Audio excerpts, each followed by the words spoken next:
Аз съм една от вас и днес вие се срещате с мен, Диляна.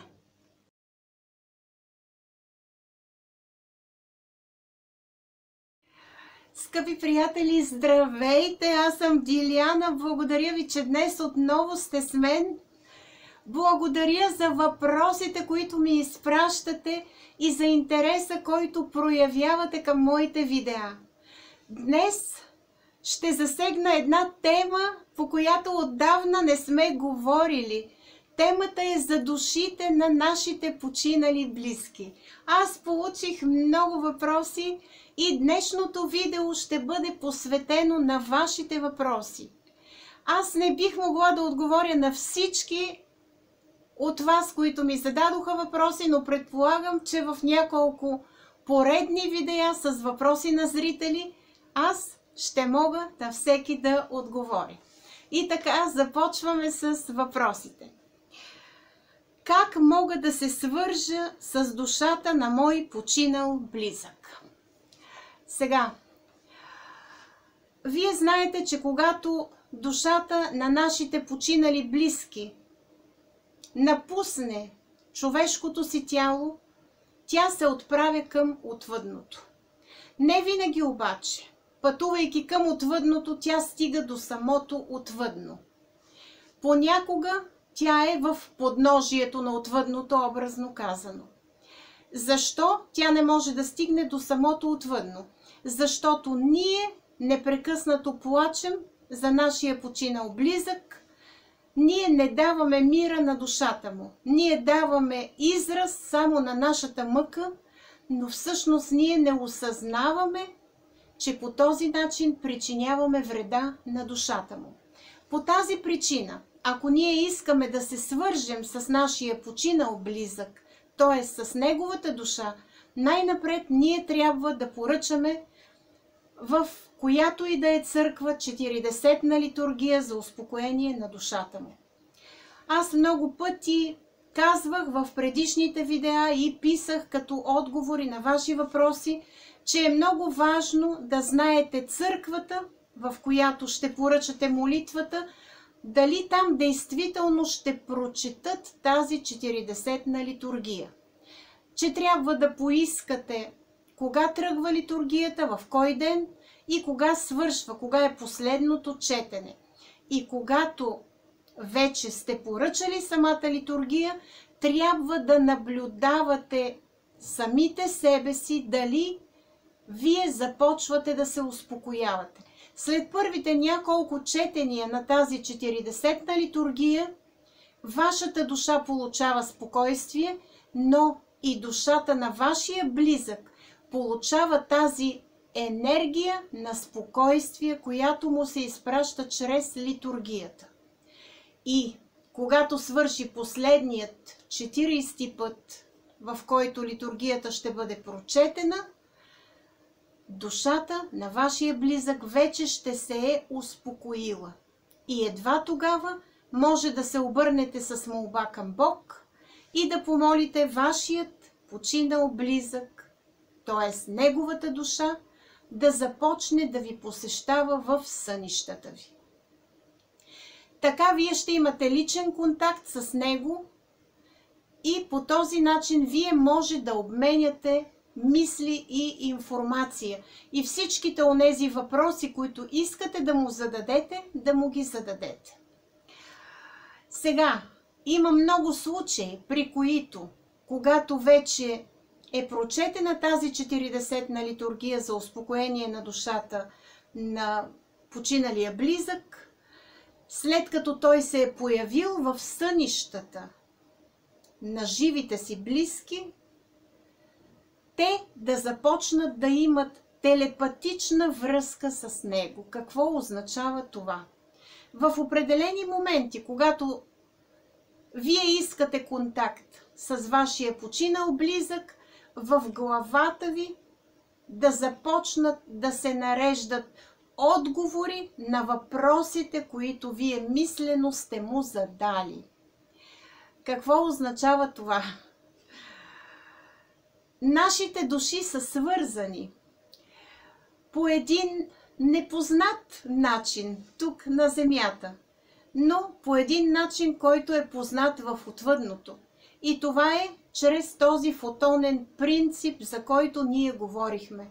Когато душите са на една честота и са с еднаква вибрация, както беше при духовните връзки, те могат да общуват помежду си, независимо къде се намира едната душа и другата душа. Независимо дали човекът е в отвъдното или другият човек е на Земята. По този начин вие ще имате личен контакт с вашия починал близък и можете да обменяте информация помежду си. Така, следващият въпрос. Почина мой много близък и ние не успяхме да си кажем много неща. Мога ли да отида при медиум, за да разговарям с него или да търся контактьор, който да ми направи връзка с него? Моят скромен съвет е да не ходите никъде. Защо казвам това? Медиумът е човек, който дава да използват тялото му определени души, които искат нещо да кажат на живите си близки.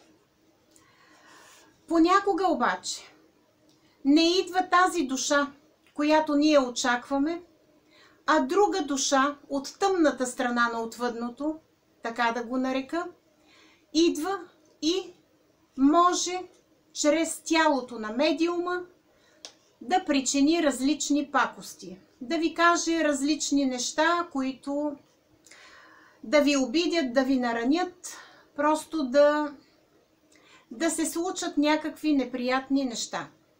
Тъй като медиумът изпада в транс, докато дава тялото си назаем, образно казано, за да го използва, душата, която е дошла от отвъдното, той не може да знае предварително кой е дошъл, т.е. коя душа е дошла, дали е от тъмната или от светлата страна на отвъдното, защото, за съжаление, отвъдното има и тъмна страна. И там се намират много пакостливи същества, които биха могли да ви напакостят. Ако сте решили да отидете при контактьори, аз винаги казвам, че това не е добра идея, защото контактьорът е човек, който извиква душите на починалите от отвъдното. Според космическите закони, след като душата на един човек е преминала в отвъдното, ние нямаме право да я безпокоим. И когато я безпокоим, може тази душа да не се отзове при нас, а вместо нея да дойдат пакостливи същества от ниския астрал, които по някакъв начин да ни напакостят.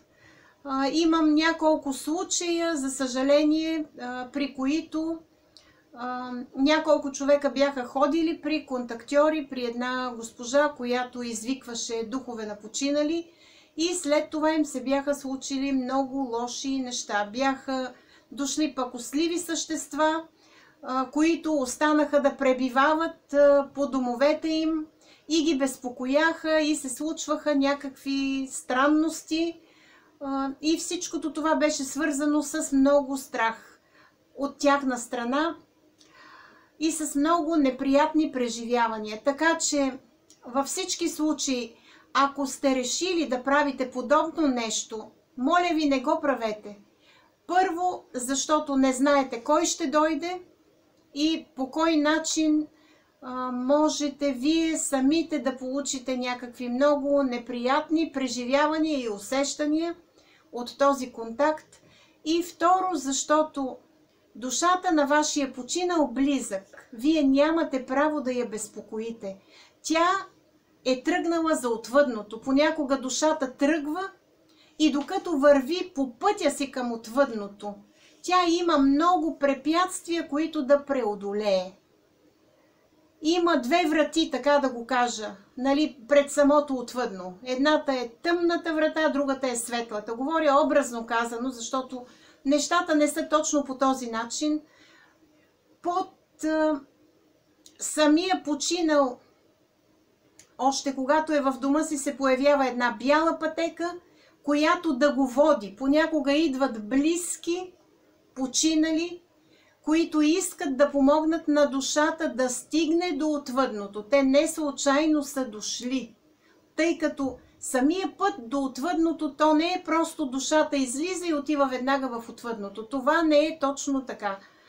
И ако ние непрекъснато плачем, ако ние непрекъснато призоваваме нашия починал близък да се върне, ние му правим лоша услуга, но правим лоша услуга и на себе си, защото ние не знаем на нашите призовавания кой ще се появи, ние не знаем по кой начин ние самите ще пострадаме, защото това са два свята.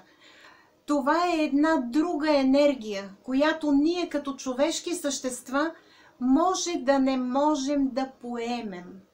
В никакъв случай, когато е починал ваш близък, не правете призовавания, не извиквайте душата му.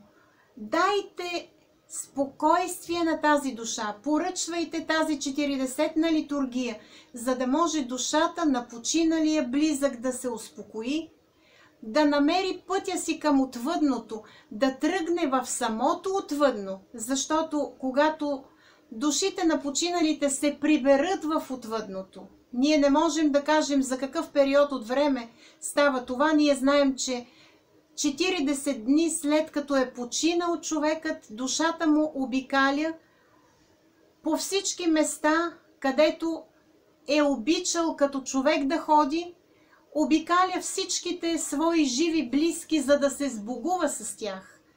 И чак след това душата тръгва към отвъдното. Тоест, в тези 40 дни, ако вие тръгнете да призовавате тази душа, могат да се отзоват същества от ниския астрал, които по някакъв начин да напакостят не само на вас, но и на тази душа на починалия, защото тя не е пристигнала още в самото отвъдно, тя не е тръгнала по пътя си, тя е незащитена. Това е точната дума. Така че по този начин, призовавайки една душа или извиквайки я, или правейки всякакви други неща, само и само за да имате контакт, нали, с душата на починалия, вие не помагате на душата на вашия близък, вие и вредите. И това е в разрез с космическите закони. Забранено е да безпокоим душите на починалите хора. Това, което при мен се е случвало и за което аз съм ви разказвала, не е било свързано с извикване на души на починали хора, а е било свързано с разговори с техни живи близки. И когато аз съм разговаряла с техните живи близки, се е появявал починалия, но аз съм го виждала. Аз ви разказвах в предишните видеа, че аз виждам снимка или виждам холограма, или виждам образа, който е дошъл, в зависимост от това как е дошла душата. Ние правим една процедура на опознаване, да сме сигурни, че това е душата, нали, на този човек. И всъщност едва тогава, когато той е споделил неща, които само неговия жив близък знае, едва тогава ние сме разговаряли с тази душа. Ако той не сподели неща като информация, които неговите живи близки да знаят, аз никога не приемам разговор с тази душа, защото това е тежка енергия, която може да напакости на всички, които са в обкръжението. Не само на неговите живи близки, но и на мен. Това е тежка енергия, с която ние като човешки същества не бива да имаме досег. Защото докато сме тук в човешките си тела, нашата душа е безсмъртна. Нашата душа носи в себе си Божията искра, но нашето човешко тяло не може да издържи тази енергия, която идва от отвъдното. И често пъти хората при досег с отвъдното се усещат като изтърбушени, образно казано, изчерпани енергийно, уморени физически или превъртяли психически. Съжалявам, че така се изразявам грубо. Тоест, подобен акт не бива да го допускате. Не бива да имате подобни контакти, защото това може да бъде опасно за живота и за здравето ви. Така, следващият въпрос. Починал е мой много близък човек. Споделя един зрител. Но аз не съм го видял и не съм се сбогувал с него. Аз много тъгувам. Какво бих могъл да направя, за да се успокоя, за да се успокои и неговата душа и за да се сбогуваме? Сега повечето от вас знаят, че за смъртта няма ред. За съжаление си тръгват и много млади хора по различни причини, а понякога така е заложено. Душата ни да има кратък живот и всъщност този живот да служи, за да се осъзнаят нашите живи близки в земното ни семейство. Всеки от нас има някой, който е преминал в отвъдното, който му е бил много близък на душа и на сърце и не се е сбогувал. Какво бихме могли да направим, за да се осъществи това сбогуване? Аз сега ще ви дам един пример, който можете да използвате всеки път, когато не сте се сбогували с ваш починал близък. Понякога хората живеят на единия край на света и на другия и може да се чуват често, но не се виждат. А всъщност контактът понякога на нас като човешки същества, който ни е необходим, е живият контакт. И ние можем чрез този пример, който ще ви дам, да изпратим цялата любов, която изпитваме към този човек, да стигне до душата му и по този начин да помогнем на душата му да се успокои, а помагайки на неговата душа, ние ще помогнем и на самите себе си. Ще намалее тъгата, ще попреминат болката и мъката и ще се усещаме по някакъв начин облегчени. Аз знам, че мъката и болката и тъгата са състояние, през които всеки от вас е преминал. Състояние, през които всички ние преминаваме всеки ден, когато губим свои близки хора или приятели. Но това е част от живота, за съжаление. И за да можем да помагаме на душите на онези наши близки, които са си тръгнали от живота, ние можем да им помагаме ефективно по начина, по който сега ще ви кажа. Например, искате този ден да направите един сеанс, така да го нарека, на сбогуване с вашия починал близък. Трябва в стаята, която сте определили, че ще направите сбогуването, да затворите всички врати и прозорци, да вземете една свещ от църква, която да гори, да я оставите, независимо дали на свещник или в паничка с пясък, както вие прецените, да сложите цветя, които вашия близък е обичал, да сложите, това може да бъде на масичка, да сложите свещта, да сложите цветята, да сложите различни неща за ядене и за пиене, като храна, която е обичал, независимо солено или сладко, питиета, които е обичал, вода задължително трябва да сложите и лампата нека да бъде светната, за да не се плашите, ако случайно душата му се появи, защото имам и такива случаи, при които на сбогуването се появява душата му и дава някакви знаци. След това да седнете спокойно на стол, на диван, на място, където ви е удобно и с ваши думи да изразите онова, което усещате към него. Да се обърнете и да му кажете: скъпи, името на човека, аз се радвам, че в този живот ние бяхме заедно. Аз се радвам и ти благодаря за моментите, които ние споделихме заедно. Аз ти благодаря за помощта, която ти ми оказа в тази ситуация. Изброявате конкретни неща.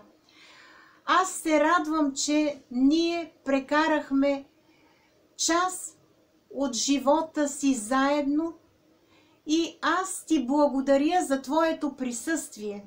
Аз изпитвам много голяма обич към теб и аз искам твоята душа да усети тази моя обич. Аз искам твоята душа да получи тази моя обич като добра енергия и да ти помогне ти да вървиш по своя път в отвъдното, защото един ден, когато моят живот тук на земята свърши, аз също ще дойда и ние ще се видим в отвъдното. Давам само примерна схема на онова, което можете да кажете. Всеки от вас може да каже думи, които извират от сърцето му, които идват от душата му, които са съкровенни. И по този начин душата на вашия близък ще усети наистина любовта и тази добра енергия, която вие ѝ изпращате. Можете да направите това, ако сте сами в стаята. Ако обаче е починал ваш приятел и вие сте цяла компания приятели и не сте го виждали дълго време, можете всички да се съберете заедно, всеки от вас да каже тези думи по неговия си начин. Не е непременно необходимо да ползвате тази схема, просто всеки от вас може да изрази чувствата, които изпитва към този човек, и по този начин добрата енергия, която изпраща на любов, да стигне до душата му. Освен това, когато сте повече хора, бихте могли да си припомните случки, в които заедно нещо сте преживявали. Например, пътували сте някъде или сте били на купон или каквото и да е било там и той е постъпил по този и този начин. В смисъл такъв, ако трябва да изтъкнете негова заслуга някаква, като смелост, като нещо добро, което за някого е направил, бихте могли да разкажете някаква такава подобна случка. Освен това, ако е бил с чувство за хумор, ако е бил веселяк, така да се изразя, бихте могли да разкажете и някаква такава история, която също ще донесе добра енергия на душата му. И във всички случаи, когато сте повече хора, ще изпратите повече енергия към него. И това за душата му е много важно. Какво би могло да се случи, докато вие правите всичките тези неща? Ами да речем, ако душата му дойде, пердетата в стаята ви да почват да помръдват. Или да усетите като някакъв полъх, като на вятър, образно казано, който да преминава.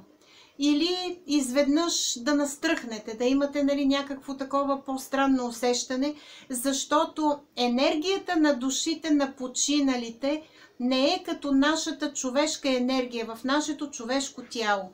И всъщност ние можем да изпитваме студ или като да се разтреперим, или някакви такива много особени усещания, които човешкото ни тяло изпитва в досега с душите на починалите хора.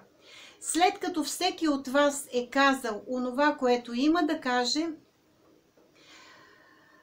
можете да се обърнете към душата на вашия починал близък и да кажете, че му благодарите за това, че сте били заедно и че се надявате пътят на душата му от тук насетне към отвъдното и през самото отвъдно да е лек. И вече това е, да го кажа образно така, края на официалната част, на това, което всеки от вас ще каже, след което за Бог да прости, можете да сложите една паничка там на масата или да речем да сложите чаша за него, паничка за него или чинийка за него и от всичките неща, които ще ядете, можете да слагате и в неговата паничка, чинийка или чаша. Като казвате, нали, Бог да те прости, да е лек пътя на душата ти. И по този начин, нали, вие ще хапнете нещо, ще пинете нещо за него и това ще се получи от неговата душа също. Аз говорих в едно от предишните видеа, че онова материално, което ние изпращаме, душите на починалите близки горе в отвъдното го получават. Например, ако ние раздаваме храна, си представете една електронна маса, тя светва и душата получава всичките тези неща. Не, че има нужда от тези неща, но това е добра енергия, която и се изпраща. Освен това, има души, които са на по-ниско ниво на развитие. И понякога за тях тези материални неща са много важни. Така че във всички случаи, онова, което вие направите, нали, след този акт, нали, на сбогуването, да хапнете нещо и да пинете за Бог да прости и самата душа, нали, да получи тази енергия, ще бъде много добре, ще се успокоите и вие самите и всъщност и душата на вашия починал близък или приятел ще получи тази прекрасна енергия на любов заради спомена, който вие имате за него. Така, следващ въпрос. Когато всички близки на някои хора са починали, кой раздава храна за тях, за да могат душите им да получат добра енергия? Сега това е един много интересен въпрос. Няколко човека го зададоха. Вие знаете, когато отиваме на гробища, в началото на гробищата има място, още преди да влезем или веднага като влезем в гробищата, има едно място, което е определено там да се оставят различни неща. Там можем да оставим едно цвете, можем да оставим, нали, някаква храна и можем да прелеем, нали, с вода, с вино, с безалкохолно това, което носим. И да кажем, да се намери на всички, които се надяват. По същия начин, когато сме отишли в гробищата и сме минали през всичките гробове, излизайки от другата врата, понякога се влиза от една врата и се излиза от друга врата, в зависимост от това как са направени самите гробища, но на излизане по същия начин ние можем да прелеем с това, което ни е останало, с вода, с вино, с безалкохолно и да кажем да се намери на всички, които се надяват. По същия начин и с храната, нали, на връщане можем пак да оставим храна. Или да раздадем на някого, който се намира в гробищата, като казваме да се намери, нали, не само на този и този, нали, наш близък, който е починал, но и на всички онези, които се надяват, на които живите им близки са починали и няма кой да ги помене, както казват бабите, с добро. Освен това, ние често пъти на задушниците в къщи готвим някакви неща и ядем за Бог да прости за нашите близки. Винаги, когато правим нещо и когато казваме Бог да прости този и този по имена, трябва да споменаваме Бог да прости и всички онези, които се надяват. Когато раздаваме храна по същия начин, да се намери на онези, които се надяват. Винаги, когато правим подобни неща, тази енергия на любов, на разбиране, ако щете, се отправя към всичките онези души, които са горе в отвъдното и за които никой не подава храна или вода или нещо за пиене, поради причина на това, че живите им близки са починали и те са също в отвъдното. До кога могат да се подават тези неща за Бог да прости, ние не можем да кажем, защото никой от нас не знае коя душа от отвъдното кога ще влезе в прераждане, така че най-добре е да казваме този израз, да се намери на всички онези, които се надяват, и да раздаваме за онези, които се надяват. По същия начин, когато отидем в църква и искаме да запалим свещичка за някой наш починал близък, отиваме на мястото, където се палят свещички за починалите и можем да запалим една свещичка също за всички онези, които се надяват някой да ги спомене с добро. Правейки нещо добро не само за нашите починали близки, но и за всички онези души, които имат нужда и нямат кой да направи нещо за тях, ние им помагаме душите им да са спокойни и те да получат една добра енергия на любов, която да ги стигне. Така че, постъпвайки по този начин, ние правим добро и на себе си, и на всички онези в отвъдното, които имат нужда от него. Така, следващ въпрос. Защо починалите ни близки идват в сънищата ни? Какво искат да ни кажат? 10 човека зададоха този въпрос и споделиха, че сънуват техните починали близки, като разказваха някакви странни ситуации, които са се случили в съня им. Нашите починали близки могат да идват в сънищата ни по няколко причини. Първата причина е, че просто ни обичат и ние им липсваме. И те искат да ни видят в сънищата ни, защото единствено в сънищата ни нашата душа излиза от тялото и отива в отвъдното, но не в самото отвъдно, а там, където говорихме преди, като разказвах за отвъдното, на тази гара разпределителна, където се среща с душите на починалите си близки. И всъщност по време на сън ние можем да получим от тях важни послания. Не само това, че те декларират колко ни обичат или показват грижа, милост и обич към нас, а те могат да ни дадат някакви предупреждения, т.е. да ни покажат някаква ситуация, която по-нататък да се случи в нашия живот, или да ни покажат някого като лице, като име, като силует, който ще изиграе важна роля в живота ни.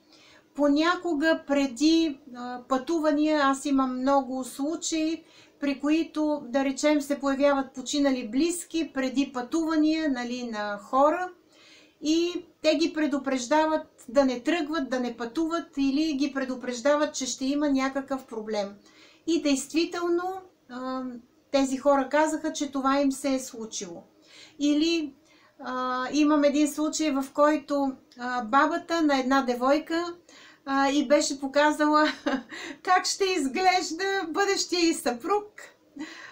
И действително, когато тя го беше срещнала, показаното от бабата се сбъдна.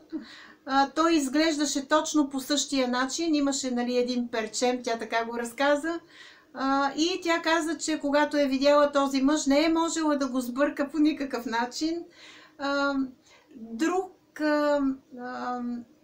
сподели с мен, че са показали облеклото на една жена, която е изиграла по-нататък важна роля в живота им като семейство. Нали, този мъж каза, че те са отишли на някаква среща и всъщност там са видяли една жена, нали, като силует, която е била облечена в зелено, и са си спомнили съня, който нали, бяха разказали, че техен починал близък е показал нали, силуета на тази жена и цвета на дрехата й, и всъщност тази жена им беше помогнала, беше ги насочила.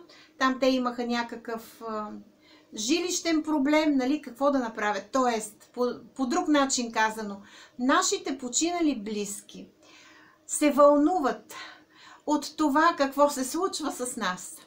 И те периодически ни посещават в сънищата ни.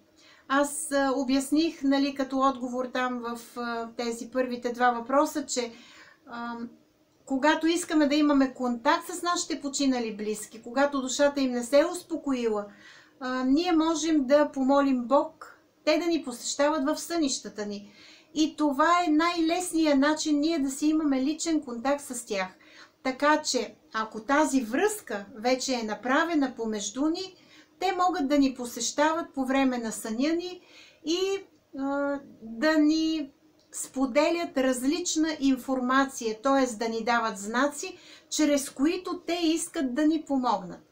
Така че не пренебрегвайте сънищата, които имате с вашите починали близки, защото по някакъв начин те са като все едно спомени за бъдещето, така да го нарека.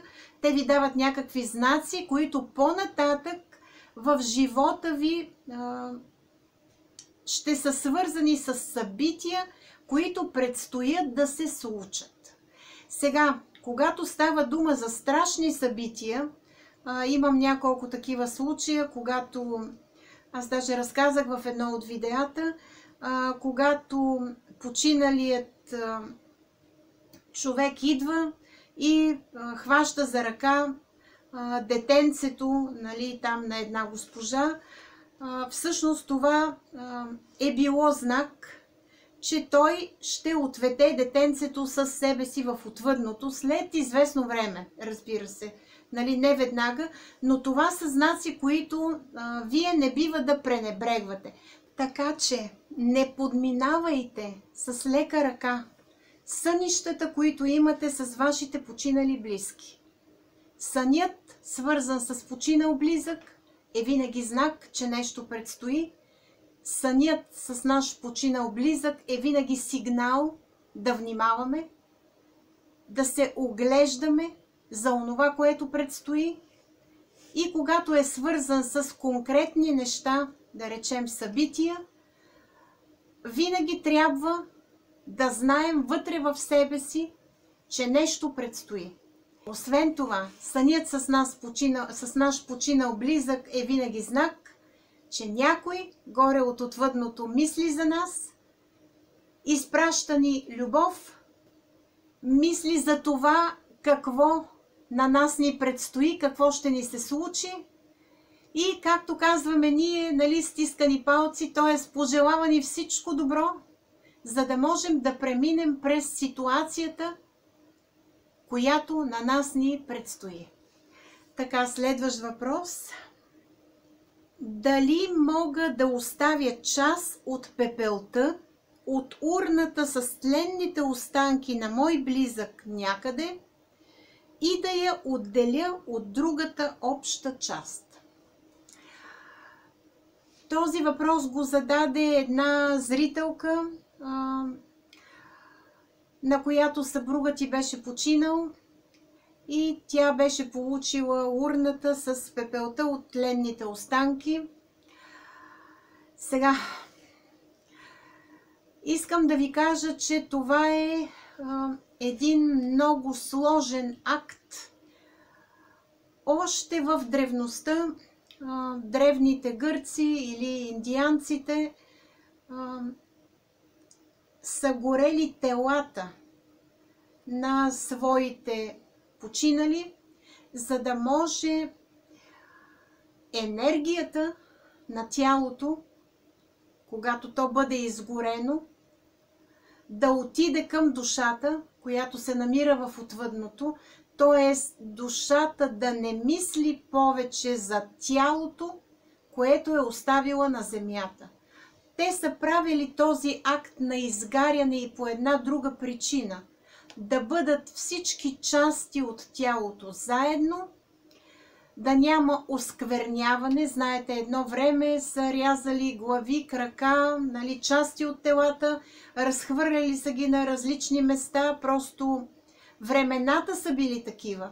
И тогава за душите е било много тежко, докато някой не е отивал да събере тези части от тялото и да ги погребе заедно с всички останали части. Ние имаме много примери и много разкази от едно време в България, когато са секли главите на бунтовниците и, да речем, главата е изпратена на еди кой си, той да я види, а тялото му е хвърлено на площада. Всъщност тогава близките на тези убити са правили всичко възможно да съберат частите на тялото, за да могат да погребат тялото според изискванията на християнството, т.е. да бъде в гроб, да има кръст и така нататък. Защо тези неща са важни? Защото душата ни, пребивавайки в това тяло тук на земята, приема неговите очертания. И докато тя пребивава на земята, тя се инициира чрез него. И когато тя си тръгне един ден за отвъдното, това тяло тя го усеща като част от себе си. Какво означава това? Че ако част от това тяло липсва, душата не може да си тръгне цялостно към отвъдното. По тази причина, в никакъв случай, когато тялото е изгорено, ние не бива да разделяме част от тази пепел и да я оставяме на друго място. Най-добре е пепелта да бъде поставена на едно място. Сега дали ще бъде закопана в гроб или ще бъде сложена на място, където се слагат урните, няма значение, но е важно пепелта от тленните останки на дадения човек да бъде на едно място. И всякакво подобно разделяне е непрепоръчително, тъй като това разделяне пречи на душата на починалия да се успокои. Освен това, има различни случаи, при които хората си държат във ваза или в урна пепелта от тленните останки в къщи. Подобно нещо е недопустимо, тъй като душата трябва да се успокои, че всичко с тялото ѝ е наред. Тоест, независимо, че това е пепелта от тленните останки и че тя се намира там в дома, това причинява безпокойство на душата. Какво можете да направите, ако не искате да закопавате урната или да я слагате някъде на място, където стоят урни, да не би някой да направи някакво оскверняване, можете пепелта с урната да я разпилеете или в вода, или над вода, над море, над езеро, над река, или да речем, ако пътувате в планина, просто някъде, за да може душата горе в отвъдното да се успокои. Докато самата урна я държите някъде, където някой би могъл да я отвори, да вади от пепелта, да я разпилява или да я осквернява, душата няма да бъде спокойна в отвъдното. Това видео стана много дълго. И аз ще приключа с този въпрос, на който сега ще дам отговор, и ви обещавам, че ще направя поредица от видеа с въпроси на зрители, на които ще отговоря. И така, последният въпрос за днес е: защо се раждаме с затворено съзнание? Нашата душа идва с един план на Земята, който да изпълни. И този план не е лесен. Тя има да се пребори с много неща, да се пребори с врагове от предишни животи, които да срещне по нов начин тук в различни ситуации, за да могат да се уравновесят нещата помежду им, да се хармонизират, за да могат кармично тези души да се разплатят и нещата по-нататък в следващ живот да не се случват отново. И представете си, ние се раждаме с затворено съзнание, около нас може да е пълно с врагове от предишни животи, така да се изразя. И тези врагове от предишни животи, ако ние бяхме с отворено съзнание и ги знаехме, представете си какво щеше да настане. Всеки щеше да се въоръжи с пушки, с саби, с ножове, с пистолети, нали, и да сече наред. По тази причина, според космическите закони, душата, слизайки на Земята и въплатявайки се в човешко тяло, не трябва да помни, докато е в човешко тяло, предишните си животи и предишните прераждания. За да може спокойно да премине през този живот, за да може да преодолява различни ситуации, срещайки се с партньори от предишни животи, които са я наранили, за да може да се разплати кармично с тях, т.е. да постъпи по нов начин. Същото се отнася и за другата душа, която е била враг, и по този начин да се получи разчистване на различни кармични ситуации, които за в бъдеще да не се повтарят. Сега ние говорим, че в ерата на Водолея вече много хора ще се раждат с отворено съзнание, т.е. те ще помнят предишните си животи. Какво означава това? Че по времето на ерата на Водолея ще се раждат души, които са осъзнати. И хората, които идват в това си прераждане, ще са над нещата, т.е. те ще разпознават хората от предишни животи, с които имат кармично да се разплащат, но те ще следват своя път, ще изпълнят своя план и по никакъв начин няма да има издевателства от страна на едните към другите. Тоест, идва новото време, идват нови хора, които са проводници на новото време, идват нови души, които са достатъчно осъзнати, минали са през своите човешки перипетии в различни прераждания и са дошли тук с една единствена задача, а тази задача е да се подпомогне човешкия род, да се подпомогнат всички хора, които в момента живеят на тази земя, да се подпомогнат душите, които са слезли в прераждане, за да изпълнят плана си, който им е заложен от отвъдното, а този план във всички случаи е свързан с добруването на човешкия род, с развитието и усъвършенстването на душите, с това да възтържествува божествената любов тук на земята в този момент